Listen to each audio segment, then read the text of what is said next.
আজ অফিসে কাজের চাপ এমনই ছিল যে ছুটি হতেই বেশ দেরি হয়ে গেল। অথচ বিলাসকে আজকেই পৌঁছতে হবে নিজের শ্বশুর বাড়িতে। আগামীকাল রবিবার, উপরন্তু তার প্রথম জামাই ষষ্ঠীর নিমন্ত্রণ। স্ত্রী মুকুল চলে গেছে গত পরশু ট্রেন ধরে। বিলাসেরও তখন যাওয়ার কথা ছিল, কিন্তু অফিস ছুটি না দেওয়ায় স্ত্রীকে বাড়ির কাজের লোক হরিহরের সঙ্গে পাঠিয়ে দিল সে, এবং নিজে শনিবারে ট্রেন ধরে রওনা দেবে এই কথাই জানিয়ে দিল। এখন সময় মতো না পৌঁছালে স্ত্রী বেজায় চিন্তা করবে। যদিও এই বৈশাখেই বিয়ে হয়েছে বিলাসের, কিন্তু নতুন নতুন বিয়ে কিনা সাধারণত টান একটু বেশিই থাকে। মুকুল গ্রামের মেয়ে, তাই প্রথম প্রথম বিলাসের বিয়েতে মত না থাকলেও বাড়িতে বউ আসার পর মুকুলকে আর তার মন্দ লাগেনি।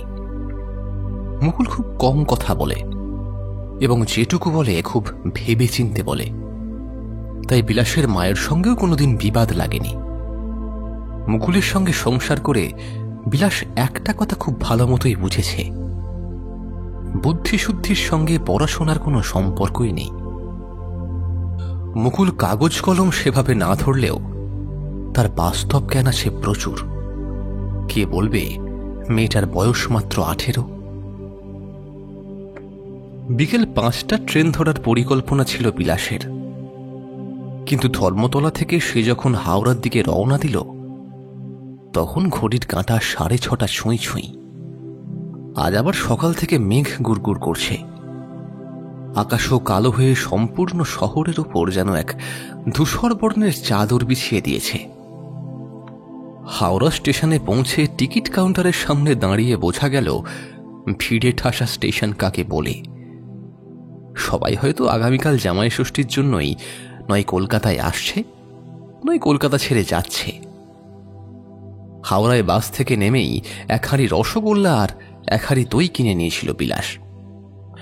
এখন কোনো রকমে হাঁড়িটাকে সামলে রাত 7:05 লোকাল ট্রেনের টিকিটটা সে কাটল। এই ট্রেনটা 9:05 পৌঁছবে। তারপর বিলাস একটু মাথা চুলকে শ্বশুরবাড়ির গ্রামের নামটা ভেবে নিল। হ্যাঁ, কদমহাটি। নাম মনে রাখা বিলাসের কাছে একটা বিশাল বড় চ্যালেঞ্জ। ছোট থেকেই নিজের নাম, নিজের বাবার নাম, নিজের স্কুলের নাম, এমনকি নিজের পাড়ার নামও সে কতবার ভুলেছে তা গুণে বলে দেওয়া যাবে। এমনকি নিজের বইয়ের নাম মুকুল থেকে যে কতবার কুমুদ, কমল, কুসুম করে দিয়েছে। প্রথমে প্রথমে মুকুলের বিষয়টা অদ্ভুত মনে হলেও পরে সবটাই গা সওয়া হয়ে গেছে তার। ট্রেন ছাড়ার কিছুক্ষণ আগেই সে উঠে বসল জানলার ধারের সিটে। ট্রেন একদম সময় মতো ছাড়ল স্টেশন থেকে। ঘটর ঘটর শব্দ তুলে ট্রেন এগোচ্ছে নিজের গন্তব্যের দিকে। ঠিক সেই মুহূর্তে ঝমঝমিয়ে বৃষ্টি নামল। ট্রেনের জানলার বাইরে ভেসে যাচ্ছে গা ছমছমে আঁধার। তীব্র বৃষ্টির সঙ্গে পাল্লা দিয়ে ছুটে চলেছে ট্রেন। ট্রেনের ভিতর তখনও বেশ ভিড়। লোকজনের কোলাহল কান ঝালাপালা করে দিচ্ছে বিলাসের। নিজের মিষ্টি ঢালিগুলো বুকে চেপে রেখে সে এক কোণে বসে আছে।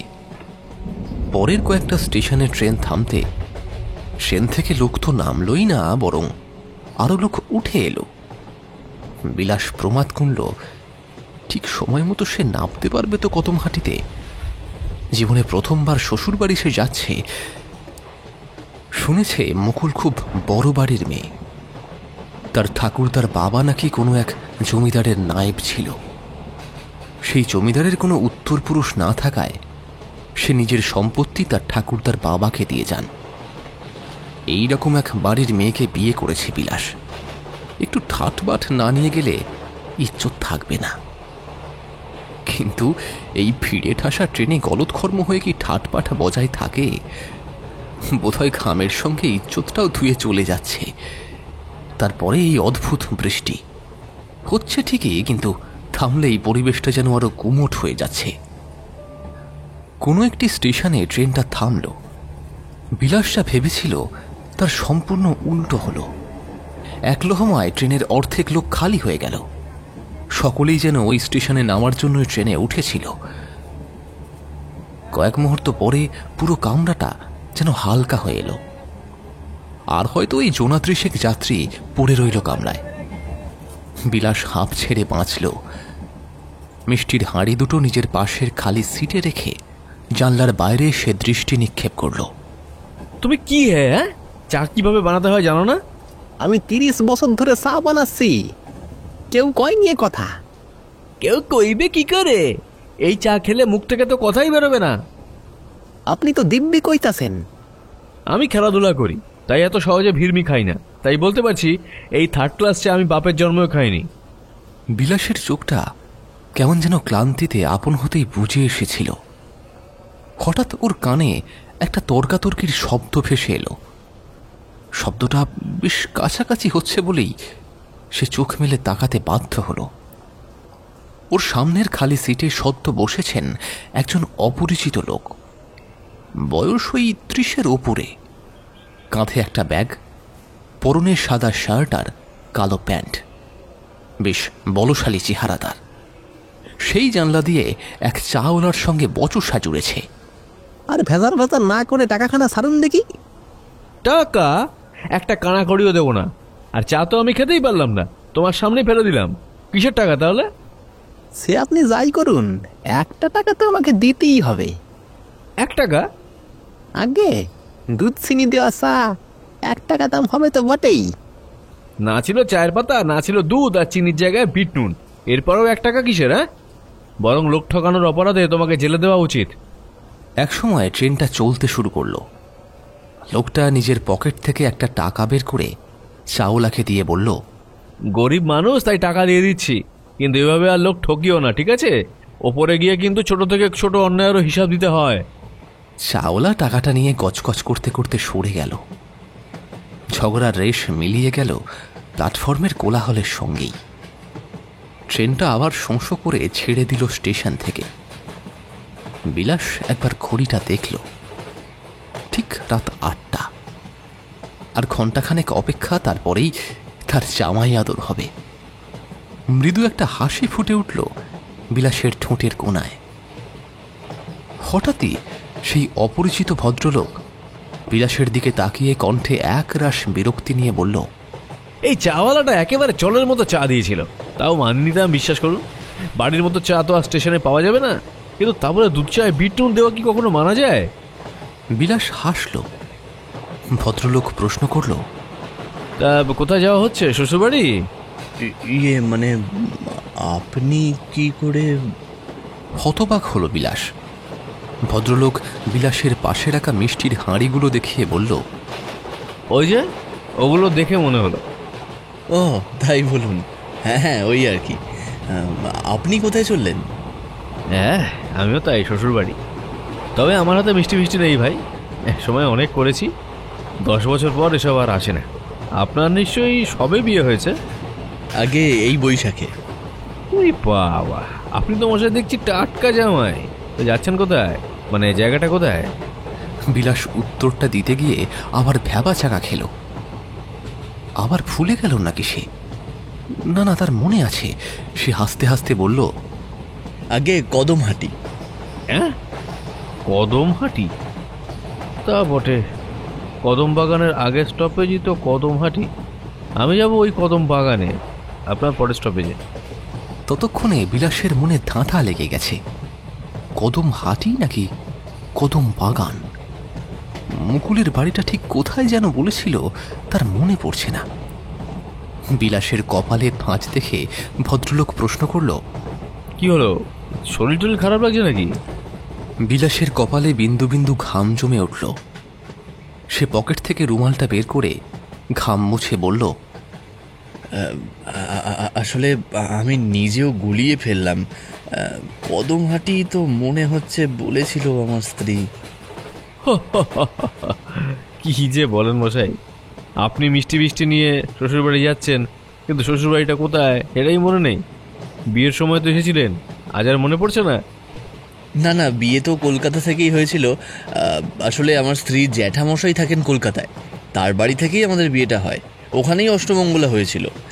এখানে তো আমি প্রথম যাচ্ছি। প্রথম যাচ্ছেন? তাহলে স্টেশনে নেমেই বা চীনে যেতেন কি করে? ওদের বাড়ি ওখানে সবাই চেনে, জমিদার বাড়ি বললেই হবে। যে কোনো গরুর গাড়ি ঠিক রাস্তা চিনে পৌঁছে দেবে। জমিদার বাড়ি? সে তো কদম বাগানেও আছে। আমার শ্বশুরবাড়ির 2-4টে বাড়ির পরই। তবে 10 বছরে 10 বাড়ি শ্বশুরবাড়ি গেছি, এই জামাই ষষ্ঠীতেই আর কি। তাই ওখানে কাউকেই তেমন চিনি না, নাহলে শ্বশুরের নাম শুনে আপনাকে বলে দিতে পারতাম। বিলাস মনে মনে এই অবস্থাতেও ভগবানকে ধন্যবাদ দিল। ভাগ্যিস লোকটা বিলাসের শ্বশুরের নাম জানতে চায়নি, না হলে বিলাসকে বলতেই হতো নিজের শ্বশুর মশাইয়ের নামটাও তার মনে নেই। কিন্তু এবারে আরো অধিক মাথা গুলিয়ে গেল বিলাসের। সে ইতস্তত করে বলল, মন বলছে কদমহাটি। আচ্ছা, ওখানে কি কোনো জমিদার বাড়ি আছে শুনেছেন? থাকতে পারে, মনে হয় শুনেছি। তবে জমিদারি তো চুকে বুকে গেছে সবারই। এখন বাড়িগুলোই যা আছে, কয়েকদিন পর দেখবেন সেগুলো ভূতের বাড়ি হয়ে গেছে। বিলাস ঘড়ি দেখল, ঘড়িতে 8:30 বেজে গেছে। চিন্তায় তার হাত পা ঠান্ডা হয়ে গেল। সামনের সিটে বসে থাকা ভদ্রলোক বললেন, আপনার কি মনে হচ্ছে, কদমহাটি শুনেছেন? তাই তো মনে হচ্ছে। আসলে স্ত্রী সবসময় ওই কদমে যাব করতো, সঙ্গে হাটি না বাগান অতটা খেয়াল করিনি। তবে কদমহাটি মনে হচ্ছে। এই লাইনে কিন্তু সকালের আগে আর কোনো ডাউন ট্রেন পাবেন না। যদিও একটা স্টেশনের ব্যাপার, ভুল করে যদি নেমেও পড়েন তাহলেও গরুর গাড়ি নিয়ে নেক্সট স্টেশনে পৌঁছতে অসুবিধা হবে না খুব একটা। কিন্তু এত রাতে কি গরুর গাড়ি পাবেন? কথাটা আগে ভাবেনি বিলাস। সত্যিই তো, কলকাতা শহরের মতো রাত 9টায় ট্রান্সপোর্ট পাওয়া তো এখানে সম্ভব নয়। তাহলে কি সারা রাত স্টেশনেই কাটাতে হবে নাকি? তাও আবার স্টেশনের নামটা ঠিক না ভুল সেটাও সে বুঝতে পারছে না। বৃষ্টিটা অনেকটা ধরে এসেছে, ট্রেনটা নিজের গতিতে ছুটে চলেছে। এখন ঘুটঘুটে কালো অন্ধকারের মধ্যে দিয়ে দূরে দূরে মাটির বাড়িতে জ্বলতে থাকা পিদিমের আলো ছাড়া আর কোনো আলো চোখে পড়ছে না। বিলাসের বুকের ভেতরটা কেমন যেন অবশ হয়ে আসছে। কি যে হতে চলেছে তার সঙ্গে সে কিছুই বুঝতে পারছে না। এই তো আর কিছুক্ষণ, ট্রেন এবারে সোজা থামবে কদমহাটিতে। তা মশাই, আপনার নামটাই তো জানা হলো না। বিলাস চৌধুরী। 9:05। ক্যাচ করে ট্রেনটা ব্রেক মেরে থামল।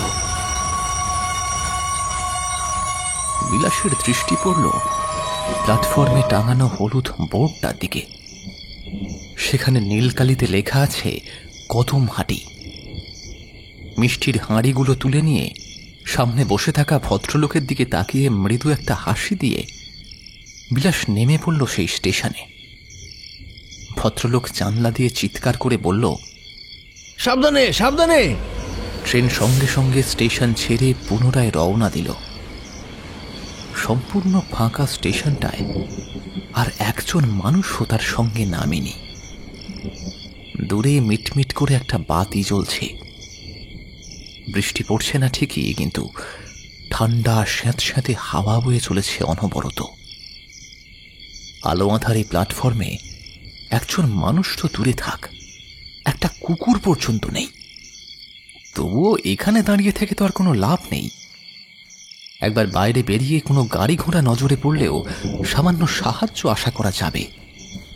সেই ভেবেই বিলাস স্টেশনের বাইরে এসে দাঁড়ালো। কিন্তু এ কি, স্টেশনের বাইরে একটা ফিটন গাড়ির সামনে দাঁড়িয়ে আছে গোটা 10-20 জন লোক।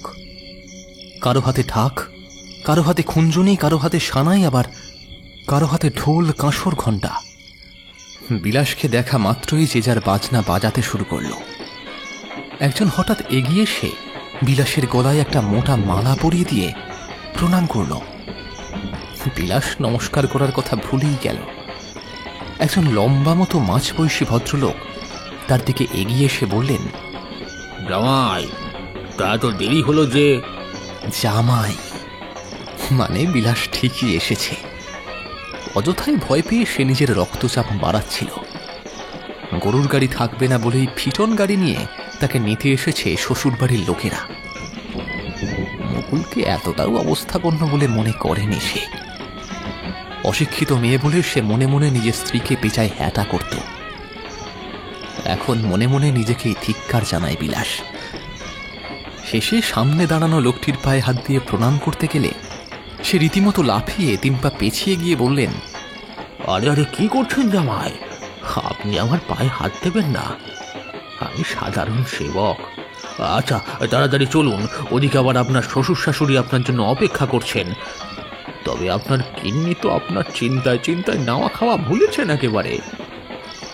আপনি এত দেরি করছেন দেখে তিনি তো কেঁদেই অস্থির। মুকুলের কাণ্ড শুনে বিলাসের মুখ লজ্জায় লাল হয়ে গেল। অপ্রস্তুত হয়ে হেসে সে বলল, হ্যাঁ আসলে ট্রেন। চলুন আগে বাড়ি চলুন, অনেক রাত হয়েছে, আর দেরি করা উচিত হবে না। কাল আবার সকাল থেকে জামাই ষষ্ঠীর অনুষ্ঠান শুরু হবে। বিলাস ফিটন গাড়িতে বসতেই ঘোড়া ছুটতে লাগলো, সঙ্গে বাজনা বাজতে শুরু করলো। বিলাসের এইভাবে জামাই আপ্যায়ন হবে সেটা সে ধারণাও করতে পারেনি। নিজেকে সত্যিই এবার তার জমিদারের জামাই বলে মনে হচ্ছে। দীর্ঘ পথ পেরিয়ে অবশেষে ফিটন গাড়ির চাকা এসে থামল এক পুরনো জমিদার বাড়ির সামনে। ঘোড়ার খুরের শব্দ স্তব্ধ হয়ে এসেছে। ঘুটঘুটে অন্ধকারের মধ্যে ফিটন গাড়ির লণ্ঠনের আলোয় সামনের বিশাল ফটকটা দেখা যাচ্ছে। ফিটন থেকে নামতেই বিলাস চমকে উঠল। বিলাসের সামনে দাঁড়িয়ে ঘোমটা মাথায় একদল নারী। বিলাসের সঙ্গে যে ভদ্রলোক এসেছিলেন তিনি বললেন, চলুন জামাই, এরা সবাই আপনারই অপেক্ষাতে ছিল এতক্ষণ। আমার মানে আমার জন্য হবেই তো জামাই, আপনি আমাদের বাড়ির একমাত্র মেয়ের স্বামী, তার ওপর আপনার প্রথম জামাই ষষ্ঠী, একটু তো উৎসব হবেই। মাথার ওপরে ঘন কালো আকাশ, দূরে কোথাও বিদ্যুৎ চমকাচ্ছে। মেয়ে বউদের মধ্যে দিয়ে বড় দরজার কাছে এসে দাঁড়ায় বিলাস। তখনই ভেতর থেকে বেরিয়ে আসে মাথায় ঘোমটা দেওয়া এক মাঝবয়সী রমণী। হাতের উপর আরতির থালা, তাতে জ্বলছে একটা ঘিয়ের প্রদীপ। অপরূপা সুন্দরী সেই রমণী, সবুজ রঙের দামি শাড়ি পরনে, কপালে বড় সিঁদুরের টিপ, চোখে টানা কাজল। ব্যবহারে রয়েছে এক অভিজাত শান্ত গাম্ভীর্য। বিলাস মুগ্ধ চোখে তার পায়ে হাত দিতে গেলেই তিনি এক ঝটকায় সরে এসে বললেন, না বাবা, জামাইয়ের পেন নাম কি করে নি বলো? আমি তো আপনার শাশুড়ি। শ্বশুর হলেও না হয় একটা কথা ছিল। শাশুড়ির সঙ্গে কোনোদিনও দেখা হয়নি বিলাসের। বিয়েতে মেয়ের মারা আসে না, আর অষ্টমঙ্গলার সময় তার অসুস্থতার কারণে তিনি কলকাতায় আসতে পারেননি। বিলাস নিজের হাতে ধরা মিষ্টির হাঁড়িগুলো শাশুড়ির হাতে দিয়ে কিঞ্চিত ইতস্তত করে বলল, বলছি শ্বশুর মশাই কোথায়? আর বলবেন না জামাই, কি যে কাজ পড়ে গেল কে জানে, তাই তো তাড়াহুড়ো করে বেরিয়ে গেলেন। কাল ভোরের আগে ফিরবেন না। আপনি আসুন না, আসুন, ভেতরে আসুন, অনেক ধকল গেছে আপনার। আসুন, আমি জলযোগের ব্যবস্থা করছি। বাড়ির ভিতরে প্রবেশ করে চমকে উঠল বিলাস। শুধু বাড়িটা বাইরে থেকে নয়, ভেতর থেকেও বাড়ি ততোধিক সুন্দর। বিলাস উঠোন পেরিয়ে চারপাশে লাল রঙের খোলা বারান্দা ঘেরা বাড়ির মধ্যে এসে পড়ল। অন্দরের মধ্যে দিয়ে যেতে যেতে পিতলের বাতিদানের আলোয় বড় বড় পুরনো ফটো ফ্রেমগুলো সে দেখতে পেল, যেখানে জমিদারের পূর্বপুরুষদের ছবি অঙ্কন করা আছে। কাঠের হাতলওয়ালা সোফা, বড় আয়না, পালিশ করা টেবিল, এক কোণে একটা পুরনো গ্রামোফোন, কি নেই সেই বাড়িতে। শাশুড়ি বললেন, জামাই, এবারে আপনি ঘরে গিয়ে বিশ্রাম নিন। এই যে শ্যামলী, জামাই বাবুকে ঘরে পৌঁছে দে, আর তোর দিদিকে খবর দে। কাঁদতে কাঁদতে তো অস্থির হচ্ছিল এতক্ষণ, এখন বর এসেছে শুনেই উধাও। আসুন জামাইবাবু।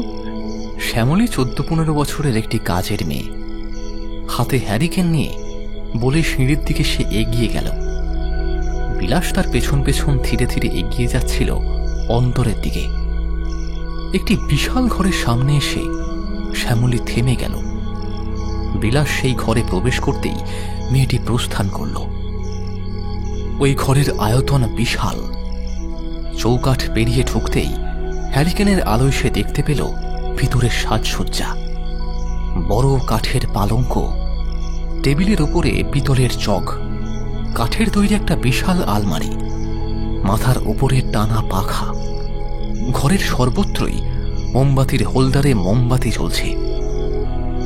বিলাস ঘরের মাঝখানে দাঁড়িয়ে বেশ কিছুক্ষণ মন্ত্রমুগ্ধের মতো দাঁড়িয়ে রইল। বাইরে তখনও বৃষ্টি পড়ছে। হাওয়ায় জানলার পর্দাগুলো তুলে মোমবাতির কাছাকাছি চলে আসছে। বিলাস তাড়াতাড়ি জানলার দিকে এগিয়ে গিয়ে সমস্ত মোমবাতিগুলো নিভিয়ে দিল। আলো আধারিতে ঘরটার সৌন্দর্য যেন আরো বৃদ্ধি পেল। আদেও এটা কি তার শ্বশুর বাড়ি, নাকি সে স্বপ্ন দেখছে? একজন লোক এসে বিলাসকে বাড়ির অন্য প্রান্তে থাকা একটা কল ঘরে নিয়ে গেল। সেখানে হাত মুখ পা ধুয়ে এসে নতুন ফতুয়া পাঞ্জাবি চাপালো বিলাস। এতক্ষণে বিলাসের মনে হলো যে মুকুল নাকি তার দেরি হচ্ছে দেখে কেঁদেই অস্থির হয়ে যাচ্ছিল। সে এখনো ঘরে এসে স্বামীকে দেখল না কেন? জামাইবাবু, আসবো? এক গলা ঘোমটা টেনে আবার সেই শ্যামলী বলে মেয়েটি এসে দাঁড়িয়েছে দরজায়। হ্যাঁ, এসো। আগে দিদি এটা পাঠালো। শ্যামলীর হাতে একটা কাগজ দেখে ভ্রু কুঁচকে গেল বিলাসের। গম্ভীর স্বরে প্রশ্ন করল, তোমার দিদি কোথায় আছে এখন? শ্যামলী মুখের ঘোমটাটা আরো টেনে নিয়ে বলল, এই চিঠিতে সব লেখা আছে। শ্যামলীর হাত থেকে চিঠিটা নিয়ে মোমবাতির আলোয় দেখল বিলাস। অপূর্ব বাংলা হাতের লেখায় কেউ লিখেছে, আপনি খাওয়া দাওয়া করে নিন, আমি একটু পরেই আসছি। এখন শরীরটা বড়ই জ্বালাচ্ছে। এখন আপনার কাছে গেলেই তারা ঠাট্টা করবে। হো, আমার সইবে না। ঘরের দরজা খুলে রেখে শোবেন, আমি ঠিক পৌঁছে যাব। ইতি, আপনার স্ত্রী। লেখাটা পড়ে বিলাসের চক্ষু চরক কাজ হয়ে গেল। মুকুলকে অশিক্ষিত বলে মনে করেছিল সে, কিন্তু এই মুকুল যে এত সুন্দর চিঠি লিখতে পারে সে কথা তার জানা ছিল না। চিঠিটা পড়ে মনটা ব্যাকুল হয়ে উঠল বিলাসের, কিন্তু সঙ্গে একটু মন খারাপও লাগছিল তার। মুকুলকে সে বারবার বারণ করেছে নিজের স্বামীকে ও যাতে আপনি না বলে। আজকাল লোকসমাজে এই নিয়ে হাসাহাসি হয়, তবুও মুকুল শোধরায়নি। তুমি বলতে এত লজ্জা কিসের কে জানে। জামাই, আসবো? দরজার সামনে থেকে আবার ভেসে এলো নারী কণ্ঠ। মা, আসুন আসুন। শাশুড়িমাকে দেখে উঠে দাঁড়ালো বিলাস। শাশুড়ির সঙ্গে 4-5টা মেয়ে ঘরে প্রবেশ করল। তাদের হাতে বড় বড় রূপোর থালায় খাবার সাজানো, তবে প্রত্যেকটা খাবারের উপরেই ঢাকা দেওয়া রয়েছে, তাই খাবারগুলো দেখা যাচ্ছে না। শাশুড়িমা নিজেই আসন পেতে খাবার সাজিয়ে দিলেন। বিলাস আসনে বসতে বসতেই বলল, এত আয়োজন কেন করতে গেলেন? এমনিতেই রাত হয়েছে। কি বলছেন জামাই, আপনি এই প্রথম এখানে এলেন, আপনাকে আপ্যায়ন না করলে হয়? আজ তো কিছুই নয়, আগামীকাল ষষ্ঠীতে আরো বেশি আয়োজন করা হবে। বিলাস হেসে জল হাতে নিয়ে থালার চারপাশে ছড়িয়ে দিল। পরিচারিকারা একে একে খাবারের ওপরে ঢাকনা তুলতেই এক প্রচণ্ড অস্বস্তিকর দৃশ্য চোখে পড়ল বিলাসের। সে চমকে উঠে এক ঝটকায় উঠে দাঁড়ালো। খাবারের থালাগুলোতে সাজানো রয়েছে কাঁচা মাছ, কাঁচা খাসির মাংস, মাছের কাঁচা গোটা মাথা। মাছের চোখ দুটো যেন তাকিয়ে আছে বিলাসের দিকেই। এসব কি? এসব কাঁচা মানে? গলা শুকিয়ে গা গুলিয়ে উঠল বিলাসের। শাশুড়ি বলে উঠলেন, এ বাবা, খেতে খেতে উঠে পড়া তো ঠিক নয় জামাই। কি হয়েছে বলুন না আমায়। বিলাস হতবাক চোখে বলল, বললাম তো মা, সব খাবার তো কাঁচা। কাঁচা? হ্যাঁ, না না, আসলে ঘরে আধার বলেই মনে হয় আপনার এই কথা মনে হয়েছে। একবার চেয়ে দেখুন, সবই তো রান্না করা আছে, ভালো করে দেখুন না। বিলাস ফের তাকালো। না, সত্যি কি আশ্চর্য, সবকিছু স্বাভাবিক। ভাপোটা গরম ভাত, সর্ষে ইলিশ, নারকেলের চিংড়ি দিয়ে মালাইকারি, গন্ধরাজ লেবু ছড়ানো খাসির মাংস কষা, মাছের মাথা দিয়ে ডাল, পাঁপড় ভাজা, খেজুর টমেটো চাটনি, আম, দই, রসগোল্লা, মালাইকারি, চমচম, সবই যেন সুন্দর করে সাজানো রয়েছে। শাশুড়ি আবার হেসে বললেন, এই তো, কোথাও কি কাঁচা কিছু আছে নাকি? বিলাস নিজের চোখকেই বিশ্বাস করতে পারছিল না। একটু আগেই তো, তবে তখন কি দেখল সে? হয়তো যাত্রার ক্লান্তি, ঘুমের ঘোর আর মৃদু আলোতে সে সত্যি ভুল দেখেছে। বিলাস আবারও আসনে বসে পড়ল। শাশুড়িমা বললেন, আমার তো ইচ্ছে ছিল আপনি খাবেন আর আমি বাতাস করব, কিন্তু আমার মেয়ে বলল আপনি শিক্ষিত মানুষ, ওসব আপনি পছন্দ করেন না। তাই আমি আর বসছি না। বাইরে বসে আছে ভৈরব, আপনার খাওয়া হলে ওকে ডাকবেন, ও থালা তুলে নিয়ে সমস্ত এঁটো মুছে দিয়ে যাবে। তারপর আপনি নিশ্চিন্তে দরজা বন্ধ করে বিশ্রাম করুন। শাশুড়িমা চলে গেলেন। খাবারের পাত সাজিয়ে বসে ভাত দিয়ে মাছের মাথার ডালটা মুখে তুলতেই তার কেমন একটা লাগলো। একটা অদ্ভুত স্বাদ, অদ্ভুত গন্ধ, কাঁচা রক্তের মতো। একটা জ্বলন্ত মোমবাতি তুলে এনে থালার পাশে রাখতেই চমকে উঠল বিলাস। সাদা ভাত সম্পূর্ণ লাল হয়ে গিয়েছে। কোথায় মাছের মাথার ডাল? এক বাটি রক্তের মধ্যে ভাসছে মাথাটা। খাসির মাংসের সাদা সাদা চর্বি সমেত ডুবে রয়েছে সেই রক্তের মধ্যে। মাছ থেকে পচা আঁশটে একটা গন্ধ বাতাসে ভেসে আসছে। বিলাস চিৎকার করতেই যাচ্ছিল, কিন্তু এইবারেও যদি ওর চোখের ভুল প্রমাণিত হয়, তাহলে জামাইয়ের মান সম্মান আর রক্ষা করা যাবে না। উল্টে জামাইকে তারা পাগল বলবে। তাড়াতাড়ি ভৈরবকে ডেকে সে বলল, ভৈরব, ভৈরব, জি হুজুর। থালা নিয়ে যাও, আমার শরীরটা ভালো লাগছে না, কিছু খাবো না আজ। আর কাউকে কিছু বলার দরকার নেই, ঠিক আছে? শুধু থালাটা নিয়ে ঘরটা মুছে দাও, আমি হাত ধুয়ে আসছি। বিলাস বারান্দায় হাত ধুতে এসে ভাবছিল, এর থেকেও অধিক ক্লান্তিতে সে খাওয়া দাওয়া করেছে। তখন তো এইরকম বোধ হয়নি তার, তাহলে আজ হলো কেন? ঠিক এমন সময় ছুন ছুন ছুন ছুন করে কেউ যেন শোঁ করে চলে গেল বিলাসের পেছন দিয়ে। বিলাস মৃদু আর্তনাদ করে পিছনে ফিরে তাকালো। অন্ধকার বারান্দা সম্পূর্ণ ফাঁকা, তবে এই মুহূর্তে নুপুরের শব্দটা বিলাস স্পষ্টই শুনেছে। হবে হয়তো যা সেকেলে বাড়ি, পরিচারিকারা জামাইবাবুকে বারান্দায় দেখে হয়তো ছুটে পালিয়েছে। বিলাস হাত মুখ ধুয়ে ঘরে এসে দরজা বন্ধ করে শিকল তুলে বিছানায় শুয়ে পড়ল। বিছানার দুপাশে দুটো মোমবাতি নিভিয়ে দিতেই ঘরে সামান্য আলোটুকুও লোপ পেয়ে গেল। রাতের অন্ধকারে ঘরে আলো জ্বালিয়ে ঘুমানোর অভ্যাস বিলাসের নেই। পেটের মধ্যে ছুঁচো ডাকছে তার। সেই সকালের পর থেকে এখনো অবধি কিছুই খাওয়া হয়নি। খেতে যাও বা বসলো, তাতেও বাঁধা পড়ল। আচ্ছা, সবই কি তার চোখের ভুল?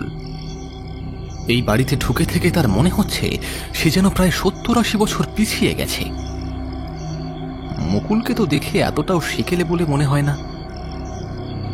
এত বড় বাড়ির মেয়ে হয়ে হঠাৎ বিলাসের মতো সাধারণ যুবকের সঙ্গে তার বিয়ে হলো কি করে? যদিও বিলাসের রোজগার মন্দ নয়, বাবার মৃত্যুর পর থেকেই সেই বাবার চাকরিটা সে পেয়েছে। তাছাড়া ওর ঠাকুরদার শাড়ির ব্যবসা করে বিশাল ধনসম্পত্তি তৈরি করেছিলেন। কলকাতার উত্তরে এবং মধ্যভাগে একটা একটা করে 3 তলা বাড়িও রয়েছে তার। উত্তর কলকাতার বাড়িটায় এখন তারা সপরিবারে থাকে, আর মধ্যভাগের বাড়িটা সম্পূর্ণ ভাড়াটেতে ভর্তি। এখন সেই বাড়ির ভাড়া বেড়ে 50 টাকা অবধি উঠেছে। সুতরাং বিলাসের কম তো কিছুই নেই, জমিদারি না থেকেও জমিদার। তবে মুকুলকে আর অধিক তুচ্ছতাচ্ছিল্য করার জো নেই। যার বাবার ফিটন গাড়ি আছে তার মেয়েকে বাসে তোলাও যায় না। আর বিলাস নাকি তাকে বাড়ির কাজের লোকের সঙ্গে লোকাল ট্রেনে করে এতদূর পাঠিয়েছিল। এই কথাটা ভেবেই বিলাসের মনটা ছ্যাঁত করে উঠল। এখানে আসা অবধি মুকুল না হয় লজ্জা পেয়েছে তাই আসেনি, কিন্তু হরিহর সে কোথায়? ছোটবাবু এসেছে, অথচ হরিহর। কেমন আছেন ছোটবাবু? আইতে অসুবিধা হয়নি তো? বলতেও সে আসবে না। তবে কি বৌরানির ঘরবাড়ি দেখে সে ভিমড়ি খেয়েছে? তাই হবে। কাল সকাল হলে বেটাকে খুব ধমক দিতে হবে। বাইরে অঝরে বৃষ্টি হচ্ছে, জানলা থেকে ভেসে আসছে ঠান্ডা হাওয়া। মাঝে মাঝে বাগানের বড় বড় গাছের পাতাগুলো দুলে দুলে সরসর শব্দ করছে। চোখটা আস্তে আস্তে জুড়িয়ে এলো বিলাসের। অন্ধকার ঘরের মধ্যে আরো অন্ধকার নেমে এলো বন্ধ আঁখির হাত ধরে। এক টানা বৃষ্টির সঙ্গে দূরে বজ্রপাতের ক্ষীণ শব্দ ধীরে ধীরে ঘনিয়ে আসছে। ঘুমের মধ্যেও বিলাস একটা অভূতপূর্ব শব্দ টের পেল। চুরির ছনছন শব্দ, একেবারে তার কানের পাশে। চোখ খুলে প্রথমটায় অন্ধকারে কিছুই বুঝে উঠতে পারল না সে। হঠাৎ বজ্রের নীলচে সাদা আলো জানলা দিয়ে সে ঘরের মধ্যে 1 সেকেন্ডের জন্য আলোকিত করে দিল। সেই 1 সেকেন্ডেই বিলাসের নিঃশ্বাসটা যেন আটকে গেল। নিজের বুকের ওপরে শাঁখা পলা আর সোনার চুড়ি পরা একটা হাত কে যেন আলতো করে রেখে আছে। সেটা দেখেই বিলাস চমকে উঠল। এবার সে অনুভব করল একজন মেয়ের নরম শরীরের স্পর্শ। মেয়েটি শুয়ে আছে বিলাসের বাহু পাশে, মুখটি গুঁজে রেখে। এই দৃশ্য দেখে প্রথমে মৃদু আর্তনাদ করতে গিয়েও বিলাসের মনে পড়ল মুকুল চিঠিতে লিখেছিল সে রাতে ওই ঘরে চলে আসবে। তবে কি মুকুল? হ্যাঁ, সেই তো হবে। না হলে এই রাতে কোন নারী বিলাসের পাশে শরীর ঘেঁষে শুতে আসবে? অন্ধকারেই হাতটা বাড়িয়ে স্ত্রীর মাথায় আঙুল চালিয়ে দিল বিলাস। ঘন চুলগুলো জানলা দিয়ে আসা হাওয়ায় এলোমেলো হয়ে যাচ্ছিল। মুহূর্তে হালকা হাসির ঢেউ বয়ে গেল বিলাসের অন্তরে। হঠাৎ বিলাসের পাশে শুয়ে থাকা মেয়েটি অস্ফুটে আধঘুমে ফিসফিস করে বলল, কি হলো? উঠে পড়লে যে? হঠাৎ নিজের পাশে কোনো মেয়ে মানুষকে শুয়ে থাকতে দেখে ভয় পেলে বুঝি? কথার শেষে মেয়েটির ভিতর থেকে একটা ঝিম ধরানো হাসি শোনা গেল। এই কণ্ঠ, এই হাসি কি সত্যি মুকুলের? তাই হবে হয়তো। এতদিন মন দিয়ে বউয়ের কথা শোনা বা বউকে হাসানোর কোন দায়িত্বটাই পালন করেছে বিলাস। বিলাস বলল, তুমি থাকতে অন্য কোনো মেয়েকে তুমি আমার পাশে আসতে দেবে? একেবারেই না। আবারও সেই রকম ঝিম ধরানো হাসির মধ্যে দিয়ে মেয়েটি কথা শেষ করল।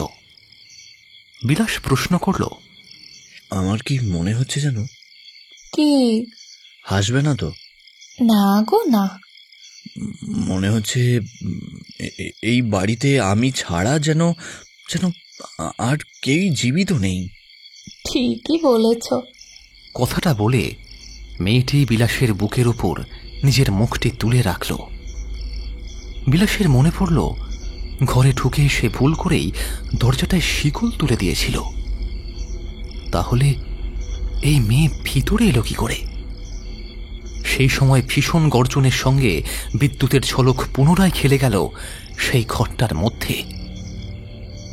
বিলাস নিজের চোখে সেই আলোতে দেখতে পেল একটা মুখ তার দিকে দৃষ্টি নিক্ষেপ করে আছে। একটা কঙ্কালের মুন্ডু বিলাসের দিকে এক দৃষ্টে তাকিয়ে আছে। বিলাস ধাক্কা মেরে কঙ্কালটাকে ফেলে দিল। খাট থেকে নেমে পকেট থেকে লাইটারটা বার করে মোমবাতিটা জ্বালিয়ে দেখল ঘরের মধ্যে কেউ নেই। তাহলে একটু আগে ওটা কি ছিল? এখানে এসে থেকে কি সব চলছে তার সাথে? বিলাস তাড়াতাড়ি ঘরের দরজাটা খুলে বাইরে এলো। হঠাৎ পাশের বারান্দায় শোনা গেল খিলখিল করে মেয়েলি হাসির শব্দ। তবে একটা মেয়ে নয়, কম করে ৫-৬ জন মেয়ে একসাথে ফিসফিস করে কথা বলছে আর হাসছে। বিলাস সেই দিকে এগিয়ে গেল। বাইরের দরজাটা ফাঁক করে দেখল বারান্দায় কিছু মেয়ে মাথায় ঘোমটা দিয়ে ফিসফিস করে কথা বলছে। তার সঙ্গে অদ্ভুত মাংসের পচা একটা গন্ধ বিলাসের নাকে এসে আঘাত করল। বিলাস পকেট থেকে আর একবার লাইটারটা বের করে আগুন জ্বালাতেই মেয়ের দল চমকে উঠে এদিক ওদিক পালাতে লাগলো। এর মধ্যেই একজন মেয়ে ছুটতে গিয়ে পড়ে যেতেই বিলাস ছুটে যায় তার দিকে। মেয়েটি নিজে থেকেই উঠে দাঁড়ায়। মাফ করবেন জামাইবাবু বলেই সে ছুটে চলে যায়। চলে গেল তো ঠিকই, কিন্তু যাওয়ার সময় সে যখন পরনের শাড়িটা সামান্য তুলে যাচ্ছিল, লাইটারের মৃদু আলোয় তার পায়ের দিকে নজর পড়তে বিলাস দেখতে পেল মেয়েটির পাটা উল্টো দিকে বাঁকানো। বিলাসের পিঠের শিরদাঁড়া দিয়ে একটা ঠান্ডা জলস্রোত বয়ে গেল। সে বুঝতে পারল এটা কোনো সাধারণ বাড়ি নয়। যে করেই হোক আজ ওকে এখান থেকে বেরোতেই হবে। কিন্তু মুকুল সে কোথায়? আর হরিহরি বা কোথায়? না, আর নয়। ঘরে প্রবেশ করে বিলাস শক্ত করে দরজাটা বন্ধ করে ঘরের সমস্ত মোমবাতি জ্বালিয়ে দিল। ঘর অন্ধকার থাকলে হয়তো প্রাণে মারা পড়বে সে। কি হচ্ছে এসব তার সঙ্গে? এমন সময় দরজা ধাক্কানোর শব্দে আবারও চমকটা ভাঙল বিলাসের। ভয়ে ভয়ে সে দরজায় কান রেখে জিজ্ঞাসা করল, কে? আমি শ্যামলী, দিদিমণি আপনাকে ডাকছে। দিদিমণি মানে মুকুল। ঝট করে দরজাটা খুলে দেখল মুখে ঘোমটা টেনে শ্যামলী দাঁড়িয়ে আছে। সে প্রশ্ন করল, তোমার দিদিমণি কোথায় আছে? আগে 3 তলার ঘরে, আপনাকে ওখানেই ডেকে পাঠিয়েছে। শ্যামলী চলে যাচ্ছিল। বিলাস আবার তাকে ডেকে প্রশ্ন করল, তোমরা এত রাতে সবাই জেগে আছো কেন? আজকে রাতে আমরা কেউই ঘুমোই না বাবু। দিদিমণির বর আমাদের জামাইবাবু আসবেন, তাই আমাদের কারুর চোখে ঘুম আসে না। মুকুল কোথায় আছে? তাড়াতাড়ি আমায় ওর কাছে নিয়ে চলো। কে মুকুল? সে কে জামাইবাবু? কোনো দাসীকে খুঁজছেন? মুকুল নামের তো কোনো দাসী এখানে নেই। দাসী কেন হতে যাবে? তোমাদের দিদিমণি, এই বাড়ির মেয়ের কথা বলছি আমি। ও, কিন্তু তার নাম তো মুকুল নয়, তার নাম তো মন্দাকিনী। আকাশ থেকে পড়ল বিলাস। মুকুল এই বাড়ির মেয়ে নয়। তাহলে তাকে এখানে জামাই আদর করে আনা হলো কেন? এখানে এসে মুকুলের কাকা জ্যাঠা কাউকেই একবারের জন্য বিলাস দেখতে পায়নি। বিয়েতে দেখা একটাও পরিচিত মুখ এখানে সে দেখেনি। এমনকি তার শালারাও কেউই জামাইবাবু বলে ছুটে আসেনি। এইসব আগে কেন ভাবেনি সে? মনে মনে নিজের উপর বিরক্তি হলো বিলাসের। তবে কি সে ভুল বাড়িতে নাকি ভুল গাঁয়ে এসেছে? ট্রেনের ভদ্রলোকের কথা মনে পড়ল বিলাসের। কদম হাতি আর কদম বাগানের মধ্যে নিশ্চিত ছিল না বিলাস। নিশ্চয়ই কদম বাগানের জমিদার বাড়িতে রয়েছে মুকুল, আর বিলাস চলে এসেছে কদম হাটির জমিদার বাড়িতে। সর্বনাশ হয়ে গেছে। ধরা পড়লে সে তো সোজা জেল খাটবে। সবে বাবার চাকরিটা সে পেয়েছে, সেটাও তো হাতছাড়া হয়ে যাবে। কিন্তু এই কাজের মেয়ের সামনে ভুল সংশোধনের কোনো প্রয়োজন নেই। এই সব শুনে এই মেয়ে চিৎকার চেঁচামেচি জুড়ে দিলে একটা চাবুকও পিঠের বাইরে পড়বে না। এখন একটাই উপায়, মন্দাকিনী না কে তার কাছে গিয়ে ভুলটা স্বীকার করে এখান থেকে পত্রপাঠ বিদায় করে নেওয়া। বিলাস শ্যামলীর দিকে তাকিয়ে বলল, তোমার দিদিমণির ঘর কোথায়? এই তো 3 তলায় উঠে প্রথম ঘর। আপনি নিচে যেতে পারবেন তো? হ্যাঁ হ্যাঁ, তুমি যাও। শ্যামলী হাঁটতে হাঁটতে অন্ধকার বারান্দার একপাশে আস্তে আস্তে মিলিয়ে গেল। বিলাস ধীরে ধীরে হাতে একটা মোমবাতি নিয়ে বেরিয়ে পড়ল। 3 তলার সিঁড়ির কাছে যেতেই সে একটা কচুরমচুর শব্দ শুনতে পেল। গোগ্রাসে গাঁও গাঁও করে কি যেন কিছু একটা খাচ্ছে। সিঁড়ির তলা থেকে আসছে সেই শব্দ। বিলাসের শরীরটা হিমশীতল হয়ে গেল। হাতের আলোটা নিয়ে সিঁড়ির দিকে সে ধীরে ধীরে উঁকি মেরে দেখল একজন লোক পেছনে ফিরে কিছু একটা কচমচ করে খাচ্ছে। তার গায়ে আলো পড়তেই সে স্থির হয়ে গেল। বিলাসের হাতটা কাঁপছে, তবুও সে ওই লোকটির দিকে তাকিয়ে আছে এক দৃষ্টে। লোকটি পিছনে ঘুরতে ঘুরতে অদ্ভুত খ্যানখ্যানে গলায় বলল, জামাইবাবু বুঝি? কণ্ঠটা শুনেই বিলাসের মনে পড়ল এ যে ভৈরব, একটু আগেই যে ওর খাওয়া দাওয়ার থালা নিয়ে গিয়েছিল। ভৈরব ধীরে ধীরে মুখটা ফেরাতেই চমকে উঠল বিলাস। ভৈরবের মুখের চামড়া সম্পূর্ণ পুড়ে গলে গিয়ে ঝুলে পড়েছে। চোখের স্থানে সম্পূর্ণ শূন্য গহ্বর, যেন চোখগুলো কোটর থেকে খুলে পড়ে গিয়েছে কোথাও। ভৈরবের হাতে ধরা সেই কাঁচা মাছ আর মাংসর থালাটা, যেটা বিলাস ফিরিয়ে দিয়েছিল।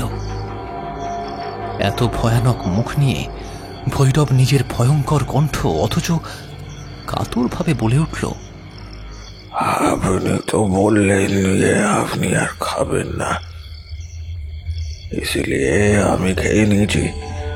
বহু দিন হয়ে গেছে এটি আজই খাসি খায়নি। দেখুন দেখুন কিনা আচ্ছা করে খাচ্ছি। তবে আমি একা নই, তোমার को भी दिया है मैंने। তো আমার গুরু আছে জামাইবাবু, আপনাকে দেখে শর্মাকে হোগা ওই কোণে বসে আছে। বিলাস তৎক্ষণাৎ কোণের দিকে তাকিয়ে মোমবাতির আলোয় দেখল একজন মেয়ে কমলা রঙের সোনালি চড়িপাড়ের শাড়ি পরে বসে আছে, মুখে লম্বা একটা ঘোমটা দেওয়া। কিন্তু ওটা কি? পুরা কাঠের মতো ঝলসে যাওয়া হাতে মেয়েটি ধরে রয়েছে একটা রক্তাক্ত মাছের মাথা। আস্তে করে মুখের সামনে টানা ঘোমটাটা সরিয়ে সে বলল, জামাই বাবু, ये बात और किसी को मत बताना। हम विनती करते हैं, आपके पैर पड़ते हैं। একটা আর্তনাদ করে উঠে বিলাস পিছিয়ে গেল।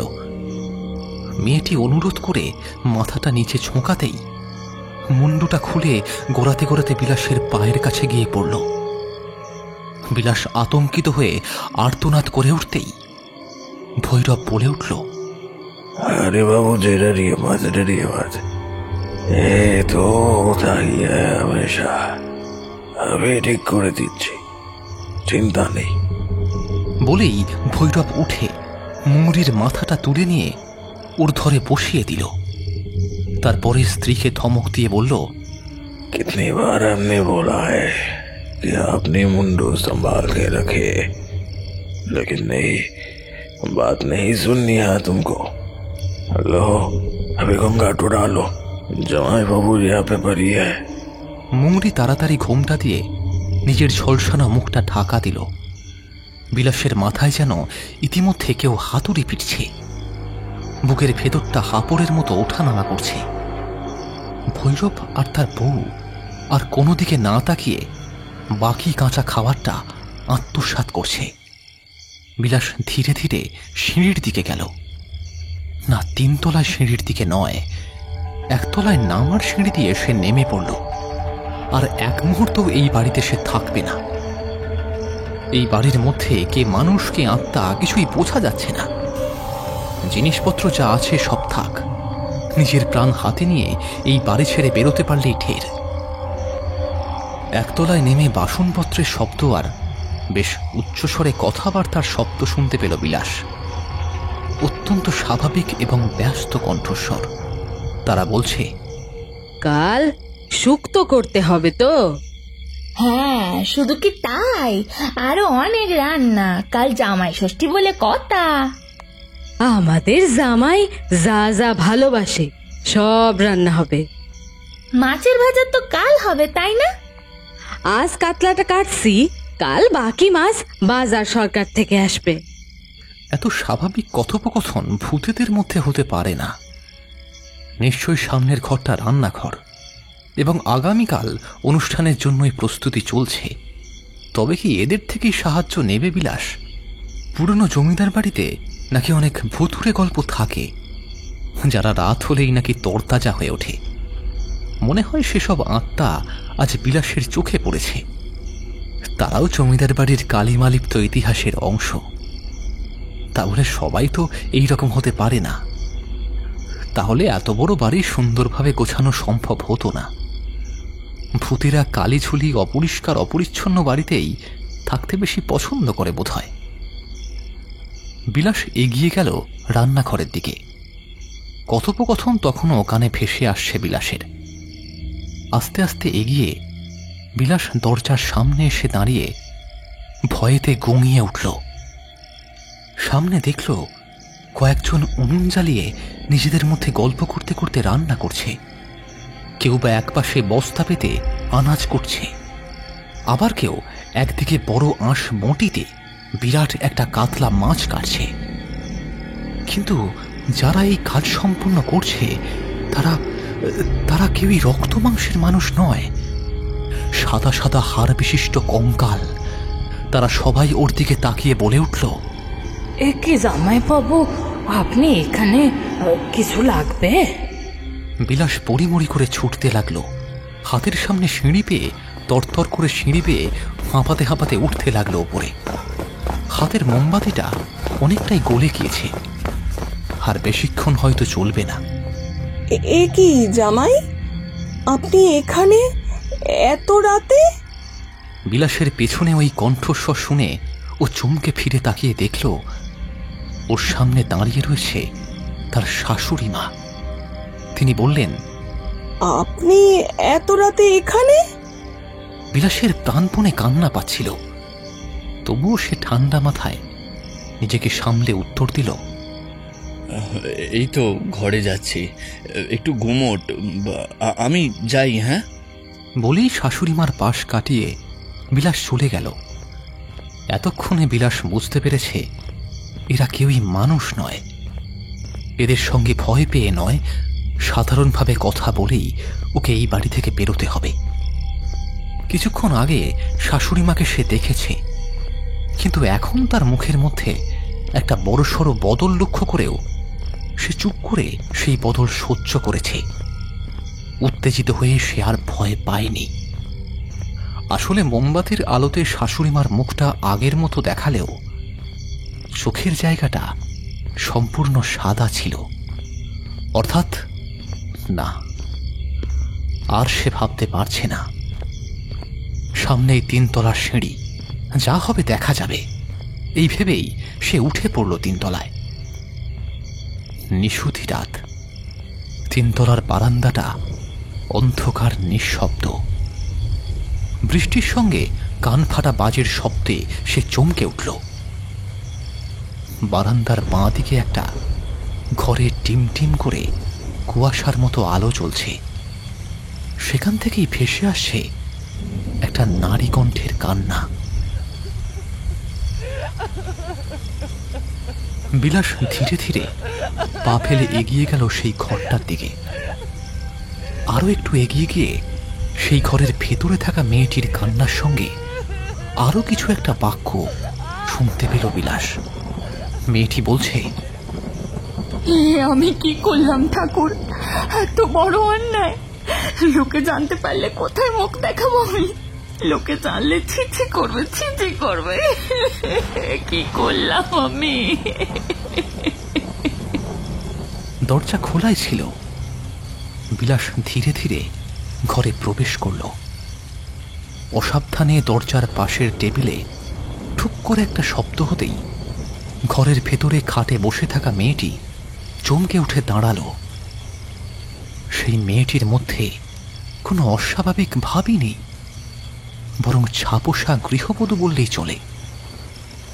মেয়েটি দরজার দিকে তাকিয়ে অপরিচিত মানুষটিকে দেখে মাথায় ঘোমটা টেনে কুণ্ঠিত স্বরে বলল, আপনি কি দোতলার ঘরে এসে উঠেছেন?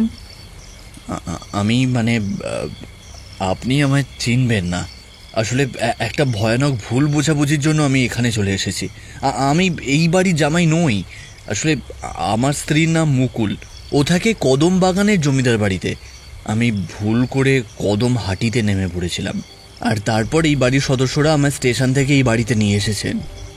মেয়েটি কয়েক মুহূর্ত স্তব্ধ হয়ে রইল, তারপর আচমকাই কান্নায় ভেঙে পড়ল। সে ছুটে এলো বিলাসের দিকে, তারপর হাঁটু গেড়ে বসে হাত জোর করে বলল, আমি ঠিক তাই সন্দেহ করেছিলাম। আপনি আমার স্বামী নন।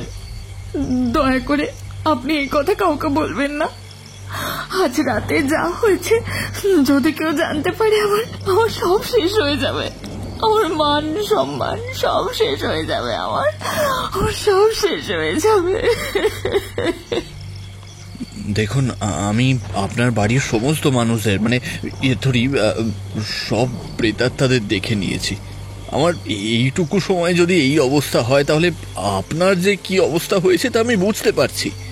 আপনি নিজেই কেন আপনার স্বামীর কাছে চলে যাচ্ছেন না? আমার স্বামীর তো আজ আমায় নিতে আসার কথা ছিল, কিন্তু তার জায়গায় আপনি কি করে? আসলে আমারও দোষ নেই। আমি আমার শ্বশুর বাড়িতে কোনোদিন আসিনি, এই প্রথম। ওদিকে হয়তো আমার স্ত্রীও চিন্তা করছেন। আপনার স্বামী বোধহয় ওই স্টেশনে বসে আছেন। ওনার জায়গায় যে আমায় নিয়ে আসা হয়েছে সেটাও তো উনি জানেন না। ইস, ছি ছি ছি ছি ছি, কি অন্যায়, কি অন্যায়। আপনি আমায় এই বাড়ির বাইরে নিয়ে যেতে পারবেন?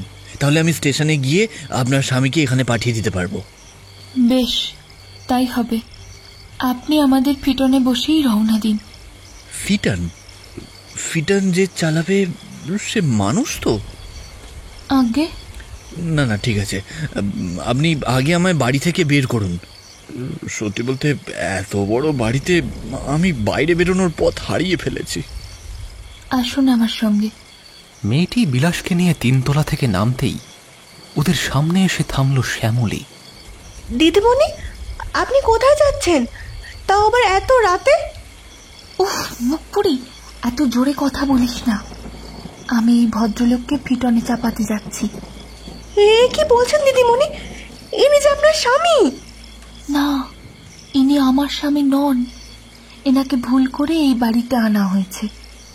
ইনি বলেছেন স্টেশনে গিয়ে আমার স্বামীকে এখানে পাঠিয়ে দেবেন, তারপর উনি এসে আমায় এই বাড়ি থেকে নিয়ে যাবেন। এবারে বিলাসকে 1 তলায় নিয়ে এসে উঠোনের দরজা খুলে মেয়েটি বলল, সদর খুলে আপনি বেরিয়ে পড়ুন। শ্যামলী আপনাকে ফিটনে তুলে দেবে। তবে আপনি ওই কথা কোনোদিনও কাউকে বলবেন না, কথা দিন। আমার স্বামীকেও নয়।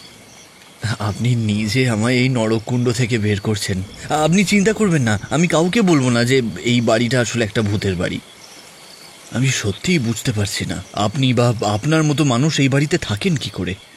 তবে আপনার স্বামী এসে আপনাকে উদ্ধার করে নিয়ে যাবে, আমিও এটাই আশা করছি। দাঁড়ান দাঁড়ান, কি সব বলছেন আপনি? আমি তো আপনাকে এ কথা বলতে বারণ করিনি। আপনি যাকে ইচ্ছে গিয়ে বলুন যে এই বাড়ি ভূতের বাড়ি, আমাদের তাতে কিচ্ছু যায় আসে না। শুধু ওই ব্যাপারটা বলবেন না, না হলে আমার স্বামী হয়তো আমাকে আর গ্রহণ করবেন না। বুঝলাম না, মানে কোন কথা? মানে ওই কথাটা। মুখটা বিলাসের দিকে একটু এগিয়ে নিয়ে এসে মেয়েটি ফিসফিস করে বলল, ওই আমি যে রাতে আপনার ঘরে ঢুকে আপনার বুকে মাথা দিয়ে শুয়েছিলাম, ভাগ্যিস আপনি আমায় ধাক্কা দিলেন, তাই তো বুঝলাম যে আপনি আমার স্বামী নন, না হলে যে কি সর্বনাশ হতো। বিলাসের পায়ের তলা থেকে জমি সরে গেল। ওর মনে হলো ধরিত্রীর বুকে আর একটু পরে সে তলিয়ে যাবে। হাতে ধরে থাকা মোমবাতিটার আলোয় সেই মেয়েটির শান্ত স্নিগ্ধ সুন্দর মুখের পরিবর্তে ভেসে উঠল কঙ্কালের মুখ, যে কঙ্কালকে সে বন্ধ ঘরে নিজের বুকের মধ্যে আলিঙ্গন করে শুয়ে থাকতে দেখে ভয় পেয়েছিল। সেই কঙ্কাল। তবে এই মেয়েটিও কি? গলা শুকিয়ে এলো বিলাসের। পাশে দাঁড়িয়ে থাকা শ্যামলী বিলাসের দিকে এগিয়ে এসে বিকট কণ্ঠে বলে উঠল, কি হলো বাবু? বাবু যাবেন না। শ্যামলীর মুখ থেকেও সরে গেল কাপড়। জ্বলন্ত বিভৎস মুখের এক পাশটা, আর অন্য পাশটা থেকে বেরিয়ে আছে কঙ্কাল।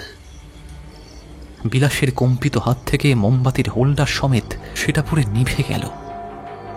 চোখের সামনেটা সম্পূর্ণ অন্ধকার। মশাই, ও মশাই, উঠুন দেখি। কি হলো আপনার? উঠুন না। জামাই, ও জামাই, আপনার কি দশা হয়েছে? আরে আরে, চোখ মেলে তাকান। জামাই কথাটা শুনেই তরাক করে উঠে বসল বিলাস। মাথায় যেন এখনো কেউ হাতুড়ি পিটছে। সামনে বসে থাকা তিনজন আবছা মূর্তিকে স্পষ্ট দেখতে না পেয়ে বিলাস চিৎকার করে ওঠে, ভূত ভূত ভূত ভূত! প্রভাতের আলোয় আস্তে আস্তে ধাতস্থ হতেই বিলাস বুঝতে পারে সামনে দেখা তিনজন মানুষকেই সে চেনে।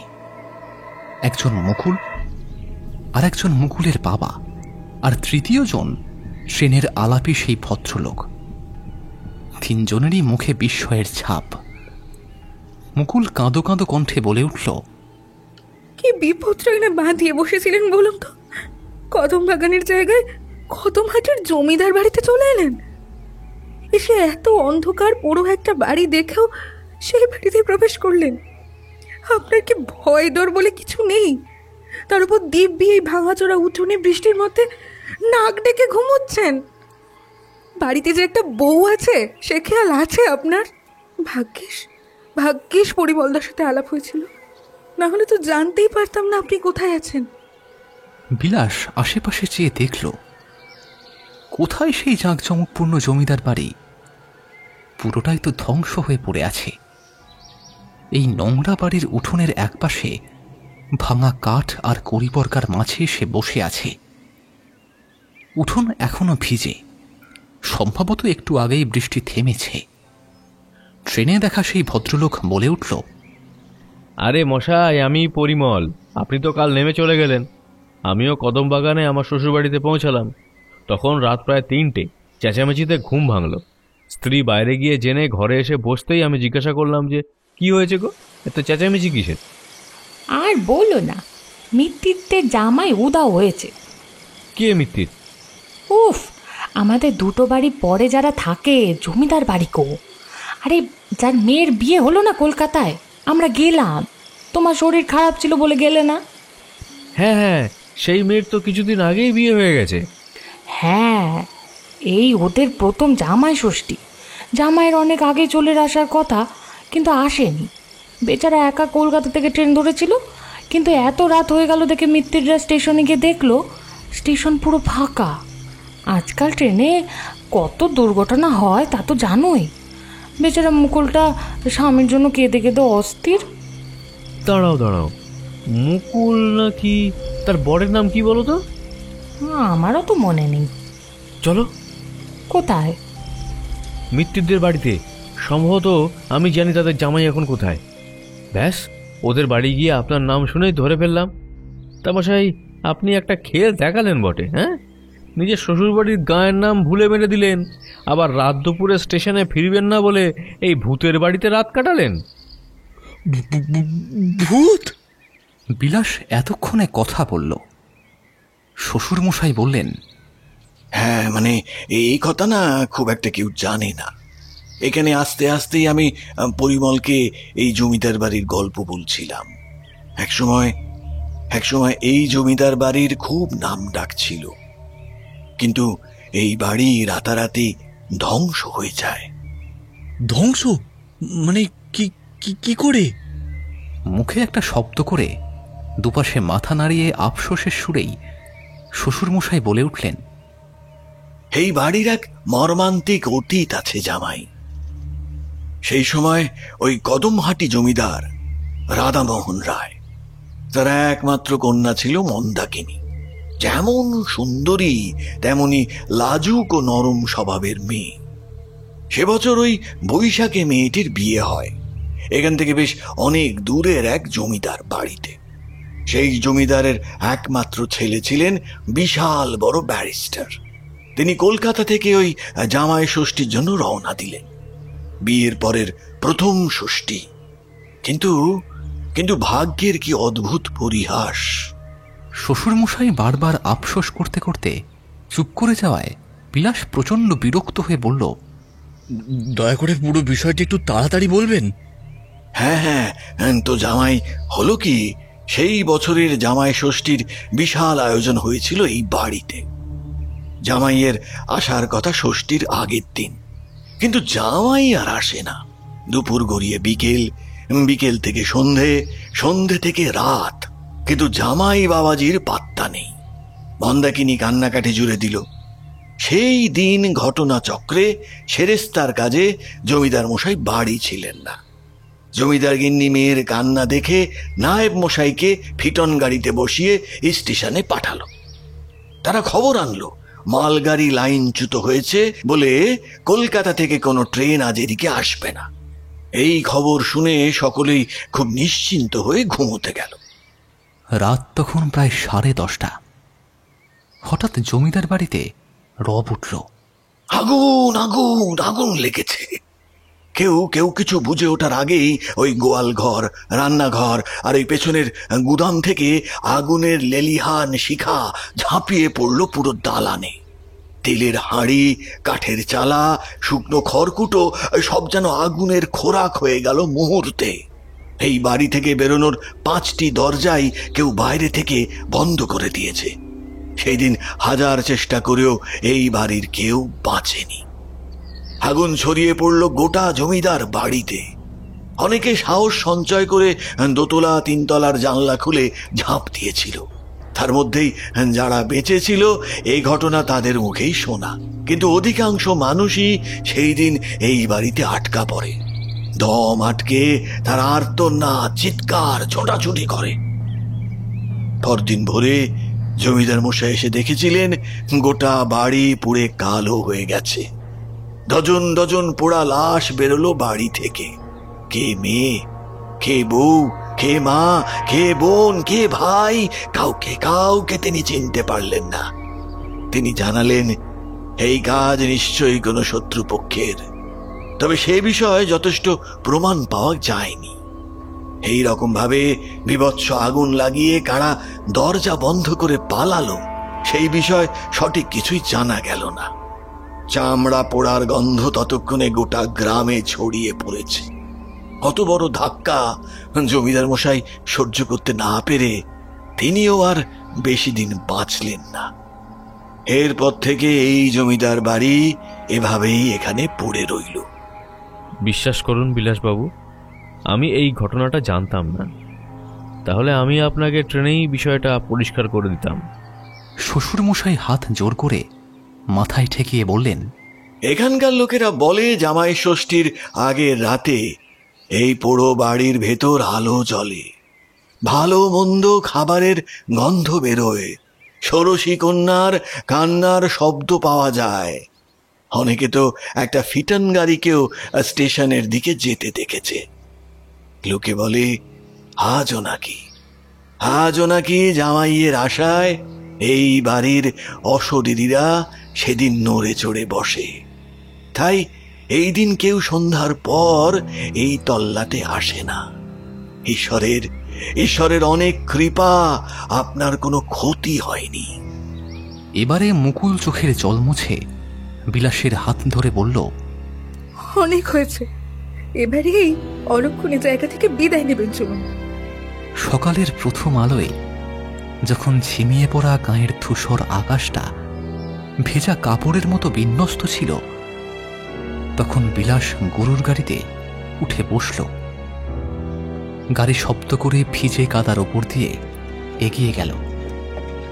পেছনে পড়ে রইল সেই বিশাল অট্টালিকা, যেটা এককালে আগুনে পুড়ে ছাই হয়ে গিয়েছিল।